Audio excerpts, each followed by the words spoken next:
Hello gorgeous peeps, I'm Chris from TechSpert, and this right here is the new Nest Doorbell from Google. It is a video doorbell available right now direct from Google for 179 quid. You can do some live HD video streaming on it, can even record a video history, so you can see exactly who's been coming or going. Lots of other great smart features thrown in there as well, including the ability to set up activity zones, parcel detection, all the works. So what we're going to do now is get the Google Nest Doorbell all set up, take you on a tour of those features, and for more on the latest and greatest tech, please do subscribe and ding that notifications bell. Cheers!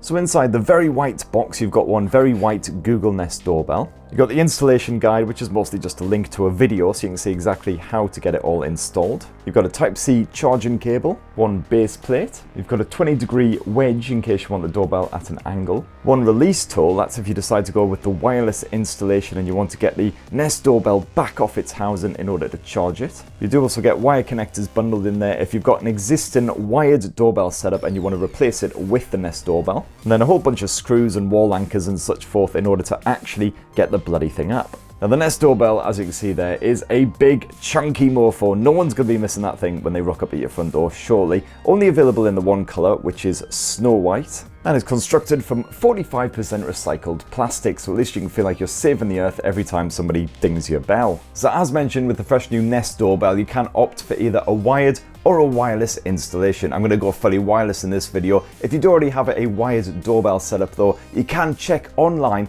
on Google's website to see if it's compatible with the Nest Doorbell. I'll try and remember to stick a link down in the description below, otherwise you can just Google it. Step one is to actually plug the Google Nest Doorbell in and get it connected to your Google Home account. If you don't already have the Home app installed on your smartphone, you can download it from the Google Play Store, and this basically just gives you fast, easy access to all of your smart home goodies. You're going to want to tap this little plus icon up at the top, and then go to Set Up Device and New Device. And in the list of options that pops up, one of them is Doorbell, give that a tap. And then all you got to do is scan the QR code that comes on the setup installation instructions, and we're good to go.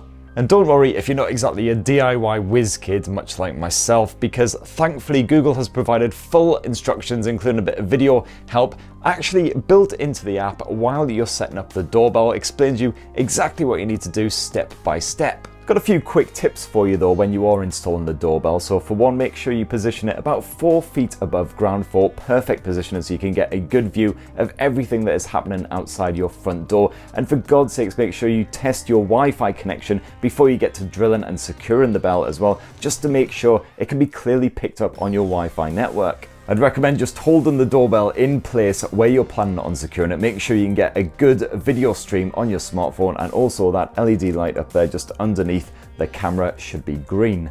If everything's golden, then just position the base plate on the wall with the G upright in order to mark the location for the screw holes, and then get busy. And if you do find that your wall is annoyingly uneven due to the brickwork, well, you've got the spaces bundled in the box in order to level things out. And once the doorbell is all set up and installed in front of your house or wherever else you want it, you'll then be able to access it at any time via the Google Home app. Give that little tap, it'll tell you exactly how much battery remains if you're going for the wireless option. And you'll also get notifications on your smartphone when that battery is running low, so you'll know it's time to pop it out, plug it in, and get it charged back up. And you can also access a live stream direct from that video camera at any point as well to see if there's any miscreants lurking around outside your house. And if the Nest Doorbell detects any kind of activity going on in the general vicinity, it will give you a heads up via a phone notification, complete with a nifty little GIF showing you exactly what is happening. The camera itself is fairly basic. It's a 1.3 megapixel sensor producing 1280 by 960 pixel video, so not full HD sadly. Images can be a bit grainy, and the camera is also thrown up by strong light, so be careful not to position it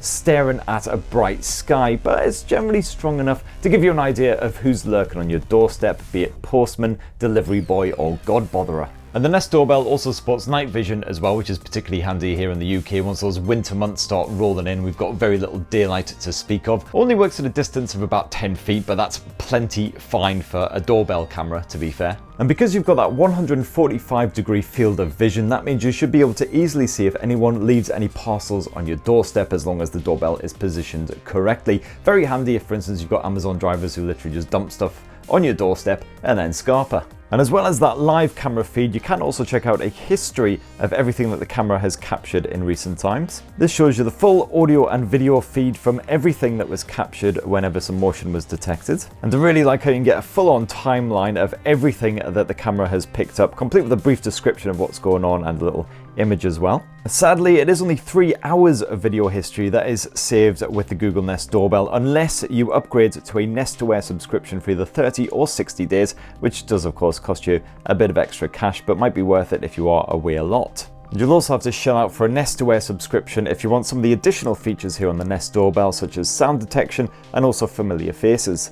As far as those smart notifications go, you can fully customize when you get notified. All you need to do is go into the doorbell settings and then go to notifications. And from this menu, you can choose exactly when you'll get a heads up depending on what the camera detects. So if you want to get notified every time a fox decides to wander on by, then you can turn that on. Personally, I'm going to leave that right off. And I'm also a big fan of that away only notifications feature as well, which will only disturb you if it detects that you're actually not at home. It's also possible to set up an activity zone with the Google Nest Doorbell as well. From the notification settings, just go into event settings and then go to scene events. And this is where you'll have the option to set up an activity zone. This is particularly handy if you live on, for instance, a busy street. You've got people constantly coming into frame to go to one of your neighbors' houses, something like that. You can make it so their house is completely ignored, and it's only when somebody steps onto your front porch that you actually get a heads up.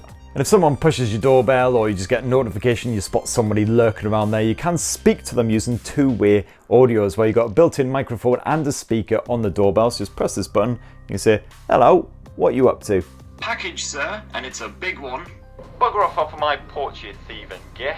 And if you do decide to go the wireless route, like I did, you might be thinking, well, what happens if somebody presses the doorbell and I don't have my smartphone on me? How am I going to know that somebody's actually there? And thankfully, Google has you covered, because you can basically use any Nest speaker as a kind of door chime, which will announce whenever somebody presses that doorbell. And this includes just the standard Nest speakers as well as the Nest smart displays as well. And those smart displays will actually give you an image direct from the Nest Doorbell's camera as well, so you can actually see who's there as well as know that they're actually standing there. Someone's at the front doorbell. Right, so I've been using the Nest Doorbell full time for a couple of weeks now, and I really like it. I found that it works absolutely solidly. It doesn't get triggered by random cars, random foxes running by, things like that. It's only triggered by people, as I've asked for in the settings, so that side of things definitely works really well. Picture quality has been absolutely fine, being able to clearly see who is stood on my doorstep at any given moment, and the two-way communication works perfectly too. It's really good that you've got the option to add as many door chimes in the form of Nest speakers to your home as you want. So you can have them upstairs, downstairs, you can have them out in the garden if you like, as long as they've got a power supply and obviously a Wi-Fi connection. However, one feature that I would have really liked is if somebody presses that doorbell for my smartphone to ring as well, because sometimes I'm out in the garden, I don't have a Nest speaker out there, got my phone on me, so I get the little notifications popping through, oh, the doorbell has spotted someone, etc. But it doesn't actually call me, so sometimes I'll miss those notifications thinking they're just emails popping in or something, and then somebody will be stood there, pressing the doorbell and getting zero response. That is pretty much my only complaint though. Certainly the battery life front, everything is working well. As you can see, I've had it installed for over 2 weeks now, and we've still got 46% battery life, so you should get over a month of use per charge. When it is time to recharge, just pop it off using the little bundled pin, or to be fair, any kind of paper clip or anything would also do the job. So possibly slight concerns about some random just coming along and nicking your doorbell. Then just whip it off the wall, plug it in using Type-C USB. A couple of hours later, it should be good to stick it back on there again. But obviously that means you're then without a doorbell for whatever length of time you are recharging it. And of course, your other option is to go wired. That then negates the whole somebody can nick my doorbell fear, and then you don't have to worry about recharging it either. So anyway, that is the Google Nest Doorbell, how to set it up, all of the main features, and I really like it. Gotta say, a couple of little issues. I really hope that Google adds the option to ring your smartphone when somebody presses that doorbell, but apart from that, really enjoying it. So what do you guys reckon? Are you tempted by the Google Nest Doorbell? Have you got one yourself? And what are your experiences? Be great to hear your own mini reviews down in the comments below. Please do plug, subscribe, and ding that notifications bell for more on the latest and greatest tech, and have yourselves a fantastic rest of the week. Cheers everyone, love you.